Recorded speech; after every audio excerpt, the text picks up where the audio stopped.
And did you have issues with Ty Bodine as well? We saw something at the end of the race. Yeah, I don't know if the spotter wasn't watching or what, but I went in on the outside of him at a turn 1, and he drove me clean into the fence. So over there talking to him about it, and like normal, he doesn't know what he did or understand what happened. I'm over there yelling at him, and he thought it was from the lap before. So he just doesn't have a clue sometimes. It took us out of a good finish, but just part of it. We'll be back next week.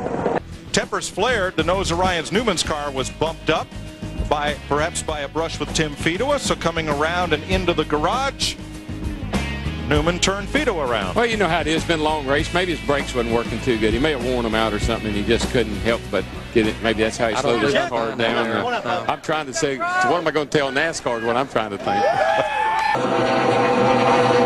Stevens on the inside of P.J. Jones and gets into him pretty hard right here.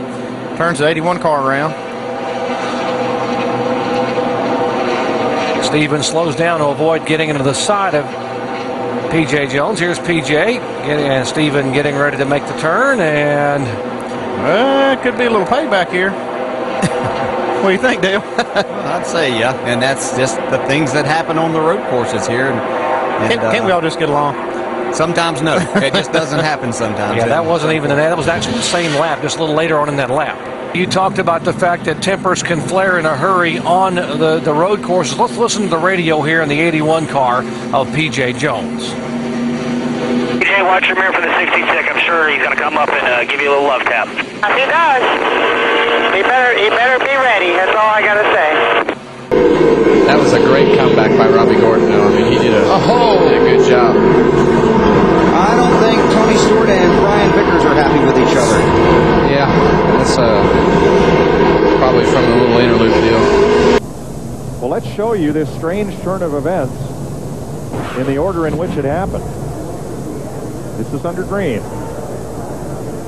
That's just Harvick makes the pass, slides up in front of Kenseth, took the nose off of Kenseth's car. He jacked him up going across there, just down into 3. He's able to get away from him here. Then the caution comes out. Yeah, that was everything that transpired between the two of them under green. And then Harvick was not happy with Kenseth because he pushed him across the short chute, so he turns him around.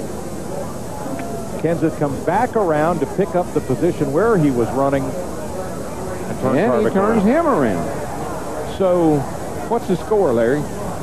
Oh, I'm not sure on that one. We know it's at least 1-1.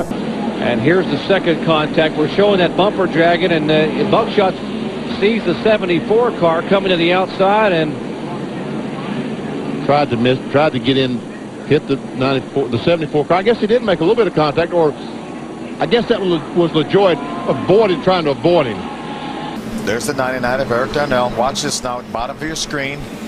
The 9 and the 21 got loose, and when he turned to try to chase it up the hill to get it straight, Ted was there in the right rear corner of the 21, caught the left front corner of Ted and just turned Kelly directly into the wall. And then Ted obviously is so upset about it, he's going to run up here and just drive into the door of the 21 to show his displeasure. It was a racing thing. I mean, Kelly Byers had nothing. His truck got loose. Ted Musgrave was just on the outside of him. It was obviously not intentional. Well, there we see the 9 car and the 57 just making contact. What happened to 57? Bill Weber? Well, Jeff Burton was going to try and talk to him for a minute, and he's obviously not very happy with how things ended up. Talking it over with a member of Jason Keller's crew, we wanted to discuss the end of the race with Keller, and now that's all over with, and Jeff's going to walk out to the Winston Cup garage where he's going to practice. Oh, there they go. Win again. Oh, there they go. I told you, he can't do that. Didn't make it that time. Caution is out. Here comes another car spinning off. Randy LaJoie for 34, and that's all because he locked it down. Spin and save, though, for LaJoie, as this wreck is still going on. I'm not sure. I think going on purpose. Still going on purpose. I think one of them's throttles hung. I'm not sure which one. Kyle, what happened out there?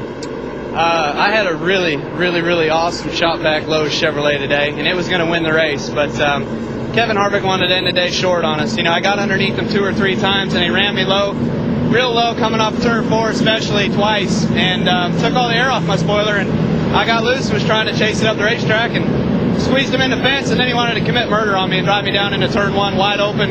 all the way along the side of my car. So I think NASCAR's a little upset with me because I drove it back along the front straightaway the wrong way.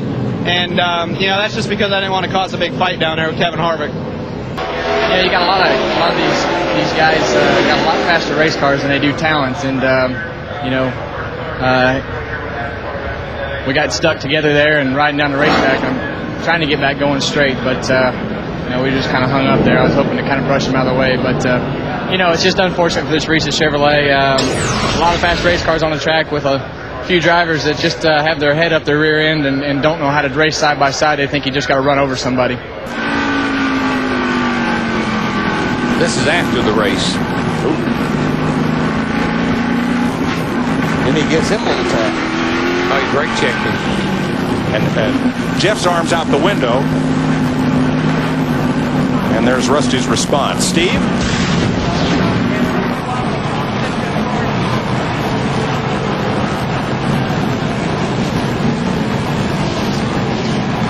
These guys are wanting to fix the cars.